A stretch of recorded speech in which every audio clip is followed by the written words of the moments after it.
I'm Routh Bolomet.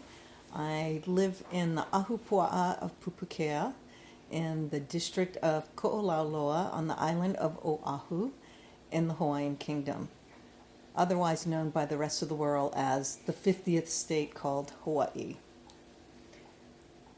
And the reason I'm here today and speaking is because in 2010, one of the state offices notified myself and my husband when we put in for a tax exemption that we did not own the property we paid cash for.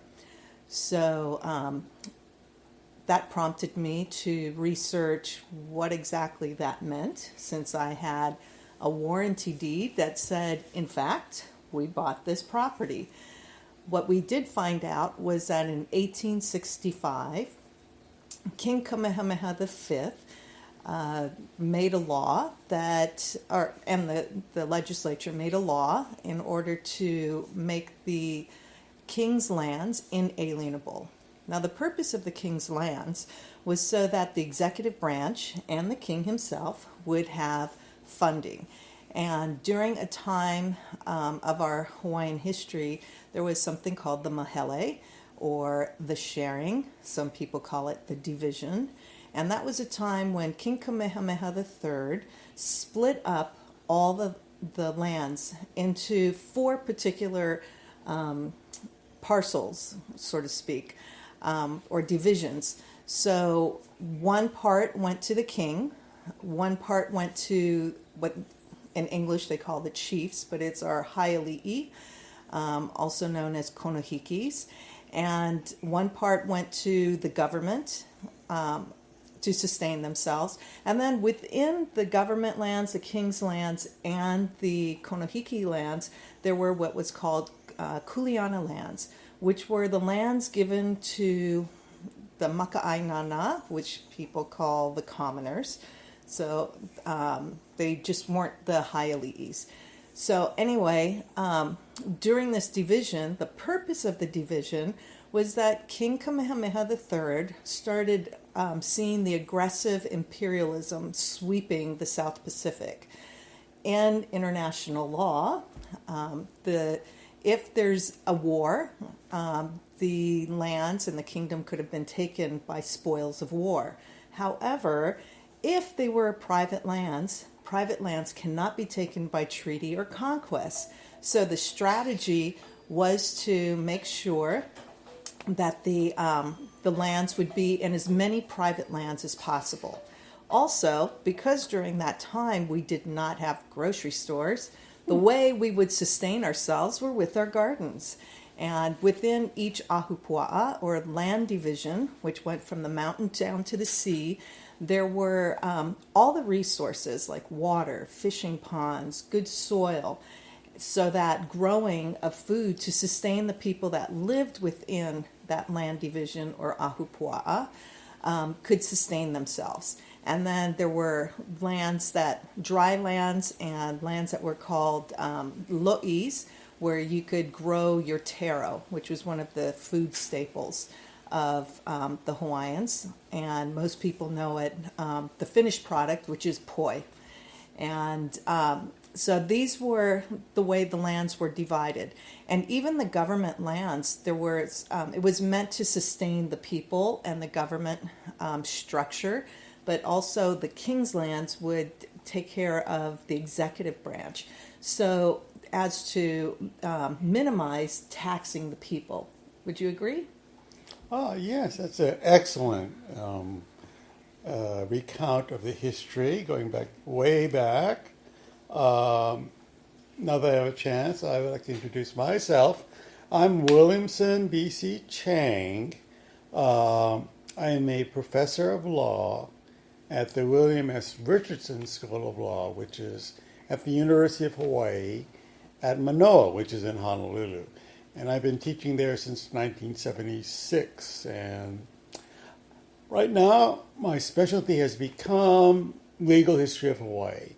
And I've always been involved in the rights of Native Hawaiians and rights that were sort of defined by Hawaiians. I've taught other areas, but this is my real love. It was water rights, and about 20 years ago, it became the issue of sovereignty, particularly the question. As she noted, Hawaii was its sovereign, independent nation on its own until 1893 and 1898. What happened? How did Hawaii become a state, the 50th state of the United States? How did it become territory of the United States? Because it wasn't one of the 13 colonies, and it wasn't taken, in the Mexican War. And how did it happen to become? And no one seems to know even how, or even that it is part of the, it is the homeland of the native Hawaiian people, was sovereign, and very much probably, undoubtedly should be. In fact, 2 weeks ago, we had that false alarm in Honolulu and throughout the state where they notified everyone that there was an inbound Korean nuclear missile coming. And it was a false alarm. But suppose it had not been a false alarm, or suppose that false alarm had triggered the United States to retaliate, and they said, "Oh, let's go launch against Hawaii." Hawaii is not really part of the United States. That is some of my research, and it would have been a tragedy to have annihilated the native Hawaiian people, who were the original people of Hawaii, and their nation out of a mistake. So I'm probably here to correct that misconception. As am I.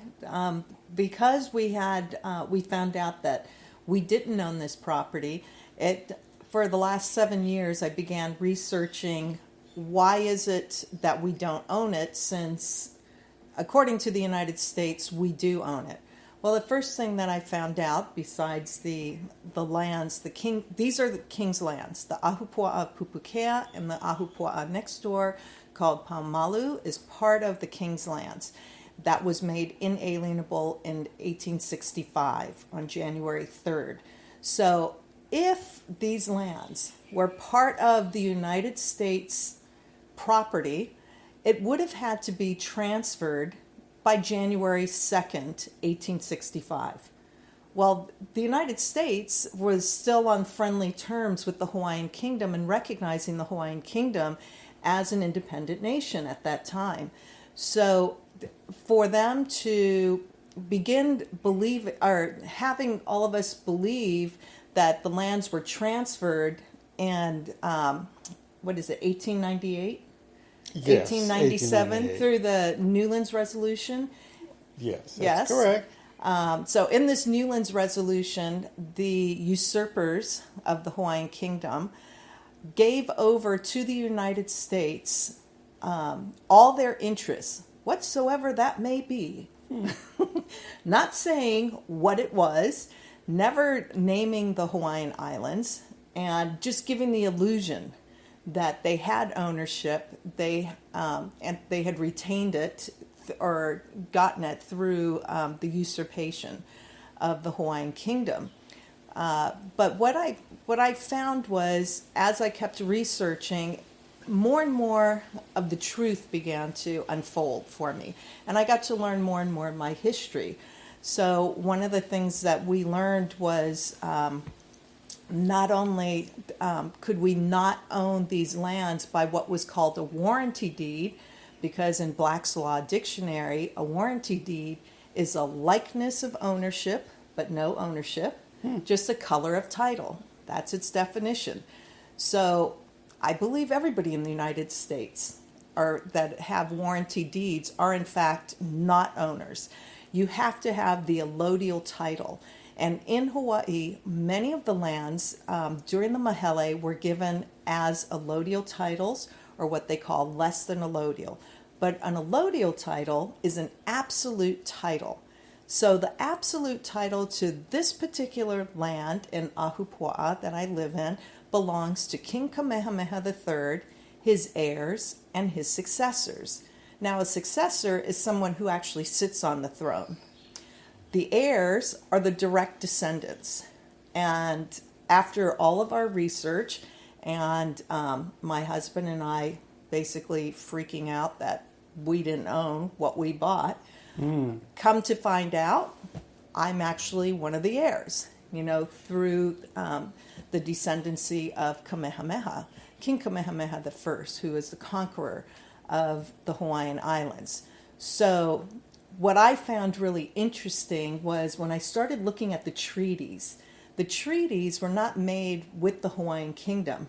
It was made with the king, his heirs, and successors. So technically, I have a treaty with the United States, and they are breaking their treaty, not only taking my inheritance and the inheritance of all the heirs of Kamehameha, but also giving the illusion that they were legally transferred lands that could have never been transferred because, one, they're private, and two, there was an absolute title in perpetuity that belonged to the king, not only because his father conquered the Hawaiian Islands, but because through the process of the Mahalo, he retained certain ownership of certain portions of land.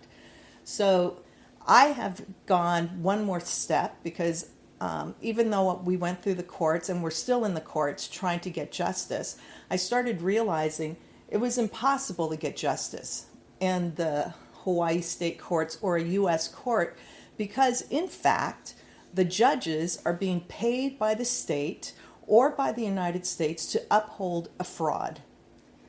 So, according to the RICO Act, that is a big felony, wouldn't you say?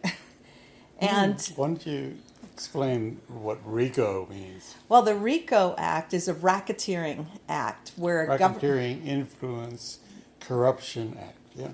Organization, right? Oh, corrupt organizations, yes. Yes, where it's a cooperation between government officials, correct, and individuals to manipulate laws or to manipulate the system in order to achieve something that legally cannot be achieved, is what I understand.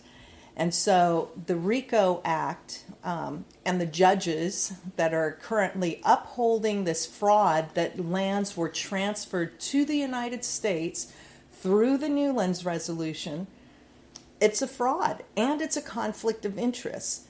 So if you're getting paid to uphold a fraud, how can you ever get justice within a court system to get fairness on resolving a land issue, which they're saying it belongs to us when it doesn't? What do you think? Well, perhaps you can just do a little background on how I became involved in your case and at what point. Yes. Okay, so I'm involved in several cases, but one of the cases that I was involved in, I kept questioning the jurisdiction of the United States and the court. If in fact a state court could have jurisdiction over a case where in Hawaii, when in fact, to me, it looked like it was a federal. Not a federal, the executive branch. Under the I'll have to think about the case. Oh, Foster and Elam versus Nielsen. So Foster and Elam versus Nielsen is a Supreme Court case that ruled during the time of the Spanish War that the Florida, or a part of Louisiana, which was part of the Spanish territory, was given over to the French. But before that, the King of Spain was selling lands to individuals in that area. And even when there was a treaty between the Spanish and the French, the private lands were not transferred. But then there was the Louisiana Purchase and the agreement between the United States and France. And again, lands were transferred, but in the treaty, you cannot transfer private lands. So in this case, there was, I think it was 1829, it was questioned whether the lands that were sold by the Crown of Spain were under the jurisdiction of the United States. And what the Supreme Court ruled was, no, it's not under the jurisdiction of the United States or could this Supreme Court rule on it? Because this was a political question. So the doctrine of political question came up, and now anything with foreign matters becomes an issue for the executive branch and the president to resolve. So I started questioning, you don't even have jurisdiction over our private lands. And after putting in all the different research that I put in, I think there was maybe 44 filings. I was told. I'm not sure how many exactly, but somebody told me I put in 44 filings on jurisdiction. The other side demanded that the court stop me for frivolous filings. Yeah. So I started to panic because I knew, even though I was correct and I didn't do frivolous findings, I knew I didn't know the court game well enough that I could win this. And so I went to Leon Su and asked him for assistance, and he turned me over to Williamson Chang and also an attorney named Poka Lainui, and together they saved me. But basically, it wasn't me that I was concerned about. I was afraid that I would be used as a precedent to stop Hawaiian people from making filings and discouraging them from challenging the jurisdiction. Well, Professor Chang is the expert in Hawaiian jurisdiction. And so it was turned over to him, and he wrote a brilliant defense for me, and we won. They didn't find me guilty of writing frivolous filings, but you could take over where Okay. from there. You give me too much credit, number one. Number two, I'm a one-trick pony, and you've done a lot of work, and I give you a lot of credit for that. I came in much later, and I came in when she was challenging the jurisdiction of the court. And so I really don't know much of what she did before, I'm sorry to say. I was teaching law, and when I say I'm a one-trick pony, I mastered one point. And that point is, if your question is, does the United States courts, and the state is a delegated political entity of the state, of the United States, and the state courts have jurisdiction, then I know something about it that's very, very important and rare and surprisingly shocking. So she asked me for some help. So what she was saying about Foster Neal and all that, I gotta admit, even though I'm a law professor, she has me there. I know something about the Mahalo, but I do know one thing, and it's what I found when I did like 20 years of research into the archives. And I studied how Hawaii was supposedly acquired by the United States. And just to set the background, that is important for jurisdiction. Because what jurisdiction is it is an extension of the idea of a nation and the nation's sovereignty. And what I'm saying is a nation has sovereignty. What does that really mean? Sovereignty is the absolute lawmaking power within the territorial boundaries of a nation. When I say absolute lawmaking power, you might wonder, what does he mean? I mean both to create laws in writing, by statutes and things like that, and also to render decisions. Oh, you're guilty. We're going to send you to prison. Or make a ruling in court, which was what she was trying to achieve. She was in court. You ring my doorbell and you ask, I need help with the jurisdiction of the states and state courts in Hawaii and federal courts in Hawaii. I'll come running because I know how to deal with that. When it comes to all the other very intricate stuff, I got to do my homework too. So I was asked to do some help, and so I wrote a brief, and part of it was incorporated in the work that Poka Lainui did to defend her. So going back, her question was, do the courts have jurisdiction? And really simple terms, it means, do they have the power to decide things? Do they have the power to rule? do they have the power to like issue divorce decrees, quiet titles, say you own this, own that, tell your dog to stop going in someone else's yard, anything. That power comes from, they are given that power because the United States has that power. And the United States would acquire that power over all the territory that is within the United States. That means the 13 colonies that became the United States, that was part of the United States originally. The United States expanded.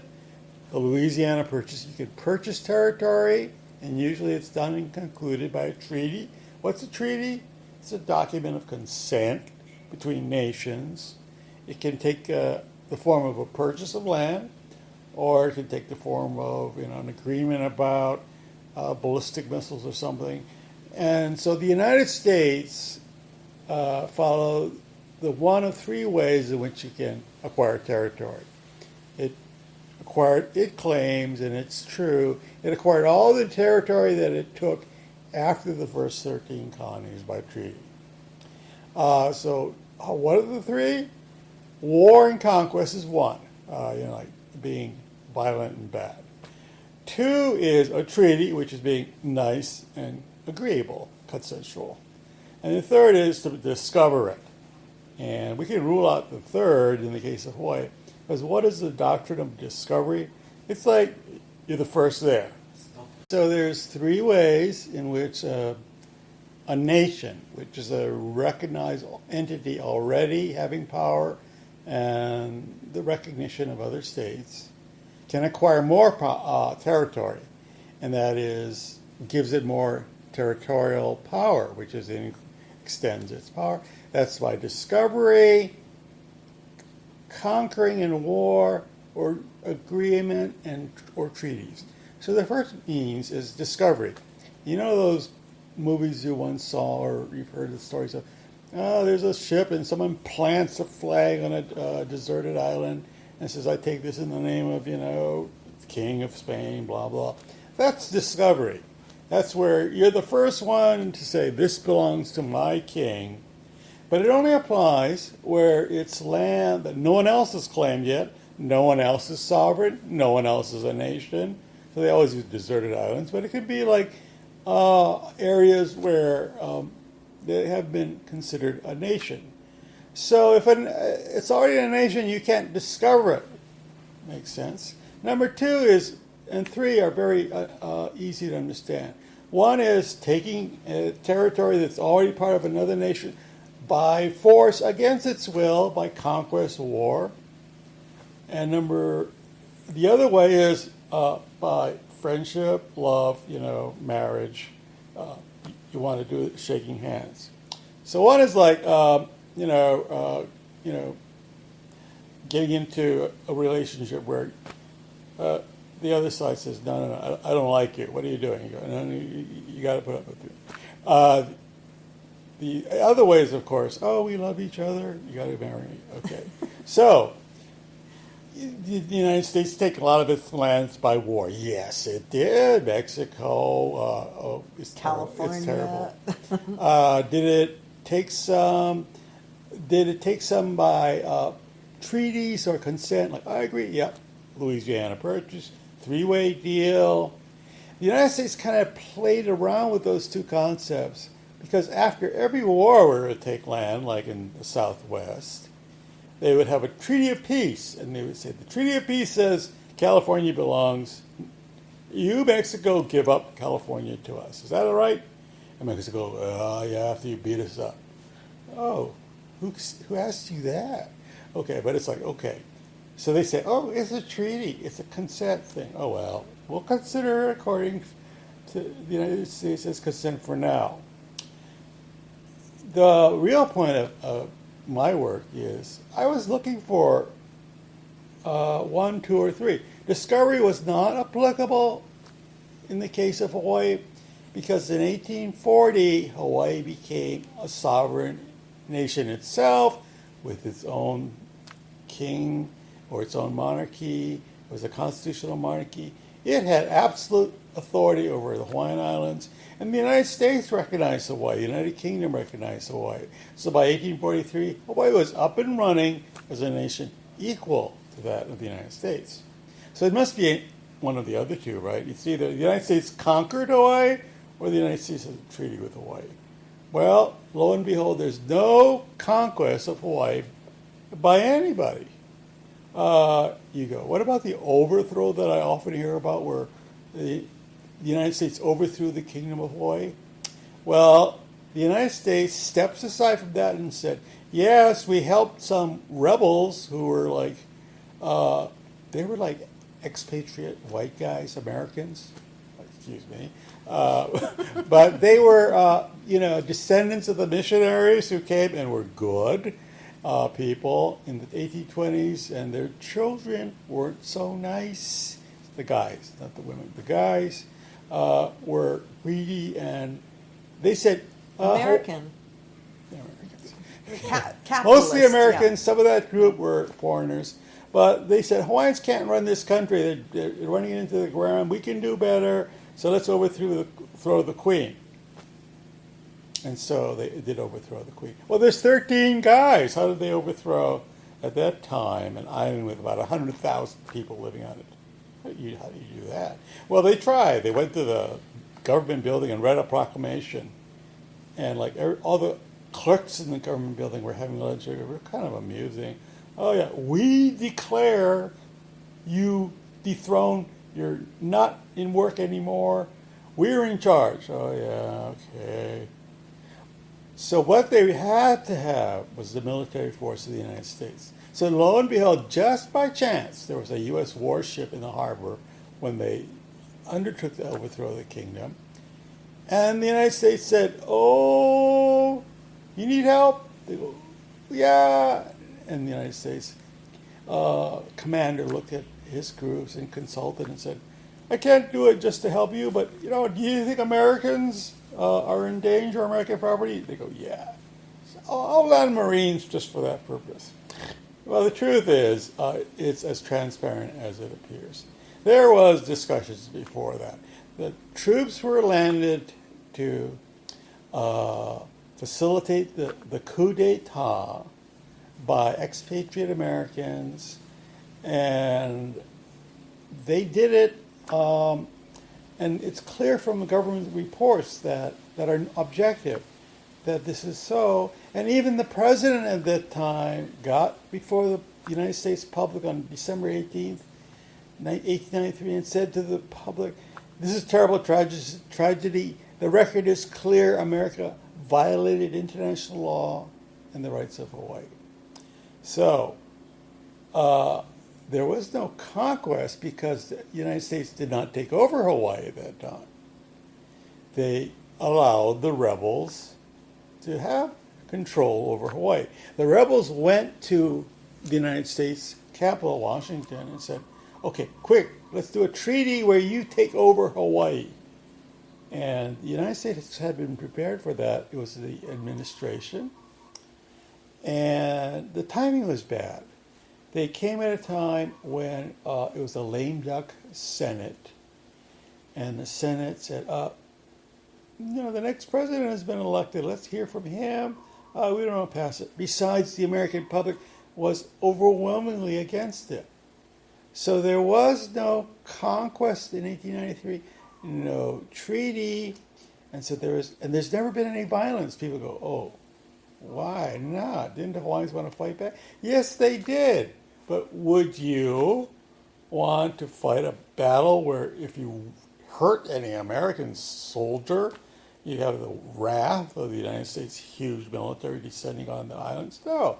The Queen at the time was quite reasonable. She's clever, understanding law. She said, oh, no, I know the American president. I know Donald. I know the American president. He won't stand for this. This is a terrible thing. He's my good friend, good buddy. We're pen pals. So I just have to write to him. So she wrote a letter. Everybody thinks she surrendered. She did not surrender. She says, I give him temporary authority over Hawaii because I know he's going to return it to us. Because On many occasions, that what has happened in the past to Hawaii. So in 1898, as she mentioned, there was this thing called the Newlands Resolution. Hawaii was under the control of this little small group of Americans who only survived because U.S. gunboats were in the harbor. And the president had promised, I'm going to restore the Queen to the throne of Hawaii. And she's going to be in charge of you guys. And she said, under the law, you guys who are rebels, Dole, Mott Smith, Cooper, it calls for your execution, huh? And they said, they went to the Americans and said, you're not going to let her do that. And that was sort of a deal breaker. It held up the restoration of the throne. And so eventually the forces for taking Hawaii got stronger and stronger and stronger because they wanted to expand and become a global power that they are today. So that the president, he was Grover Cleveland, his promise to restore the kingdom of Hawaii to its sovereignty couldn't be carried out. Congress wouldn't do it. So he was stuck. He couldn't in effect make Americans kill Americans even though they're expatriate. He couldn't spill American blood. So he asked the Queen, can you relent a little on that beheading thing? And she went, yeah. But it was too late. They took over power, a small, tiny group of 13 that became a couple thousand, among 100-something, 20,000 residents in the Hawaiian Islands controlled the islands. And so there was this group of very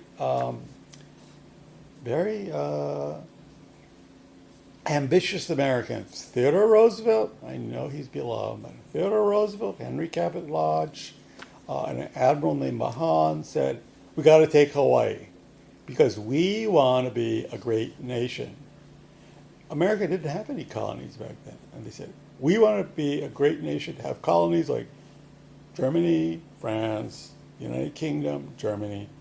The best way to do it is to take over the colonies of another imperial power. Let's choose the weakest one out there. Guess what? It was Spain, the sick man of Europe. So, I don't mean anything against the Spanish, but they were kind of weak. And so we picked a war with the Spanish. How? We blew up our own battleship in Havana Harbor. Man, blew up. Oh, the Spanish did it. Okay, let's go to war against Spain. Everybody was going, rah, rah, rah. Remember the Maine. So they went to war with Spain, and they took Spain, defeated Spain, for the purpose of getting the Philippines, Guam, and Puerto Rico. And so on the way to getting those islands, somebody asked, well, what about Hawaii? And so the answer was, it's on the way to the Philippines. We may as well take it. It's not Spanish, though. Take it anyway. So they take it. We need it as a base for the future. And it's going to protect the West Coast. And so it wasn't part of the Spanish-American War, but it was taken, even though there was so much opposition in the United States, by simply an act of Congress. An act of Congress called the Joint Resolution, but not a treaty. So when we look at, of the three ways, the United States did not take Hawaii by discovery. It wasn't eligible. It didn't take it ever by conquest. The United States has never claimed that. There's never been a war. And it's never taken it, and there's never been a treaty. Because the treaties kept getting, they kept getting turned down by the American Senate, just like, with President Trump and Mitch McConnell. They have problems passing things. People were so mad at the U.S., good people. But they said, we won't stand for this. So what the president did was very, very clever, almost like Donald Trump. He said, I'm going to take it myself unless Congress does it, Mitch. What do you mean you're going to take it yourself? Isn't that an act of war? I don't care what you call it. But if you don't do it, I'll do it. And so Congress, the Senate majority, again, Republicans, a majority, but not enough to get a treaty through, said, what are we going to do? Let's just pass a bill, like a resolution. Well, what's a resolution? Well, it's like, let's honor the Little League team that won. Oh, that's all that takes to take a country? No, but we'll do that and it'll look like it we took Hawaii. So they did that. And everybody knew that back then that there was no ability of a mere act of the United States Congress done by itself to take another country. If they could do it for Hawaii and take Hawaii, they could take Germany, they could take France. You wouldn't need wars. The United States could take all these countries. But someone brought it up in the debate. Oh, isn't it true that if you could take Hawaii by this act of our Congress, Hawaii could take the United States by an act of its Congress or legislature? They go, yeah, that's true. Well, isn't it like everything breaks down? There was absolutely no logic, and there was these people in the senators were just absolutely floored, aghast. They knew what was going on. Hawaii was being the United States was being transformed from a cute little small country, sea to shining sea, happy to be within that, to a big global policeman, which it is today. And so they needed Hawaii because, it's a good base. And someone at that time said, no, it's going to turn out to be an invitation to attack the United States. And he was right. Pearl Harbor. A false attack by North Korea, yeah. Okay, so what I found out was the United States has no proof that it acquired Hawaii. It just acts as if it does. You've heard of the emperor has no clothes? The emperor acts as if he's well-dressed. And everyone has to go, you look good, Your Honor. You look good, Your Excellency. Because they have absolutely no power. And so, in our case, it's deception. There is no explanation for the way Hawaii was acquired, except it was acquired by a joint resolution. That is still the official history of the United States. When I began to complain and write about this, the official historian of the United States said, and he began to delete his website. First he changed it. We're going to fix this up next time. Most of it was gone. Then it finally disappeared. The history part of Hawaii just disappeared because they couldn't explain how they took Hawaii. And you know what the ramifications of that? We get back to her. If you haven't acquired the territory, you have no jurisdiction over the whole of the islands. No power to divorce people, no power to quiet title. And the second thing that joint resolution did that is so important for her is it said, by this joint resolution, the United States takes half the lands of Hawaii for its own self. So it's like, you own your house. You're my neighbor. So I write a paper that says, you willingly wanting to give me your house, give it to me. Signed, Williamson, Chang. And I go, I'm going to file this. And he laughs, this is useless. Guess what? In the case of Hawaii, it worked. It's also like it's like this.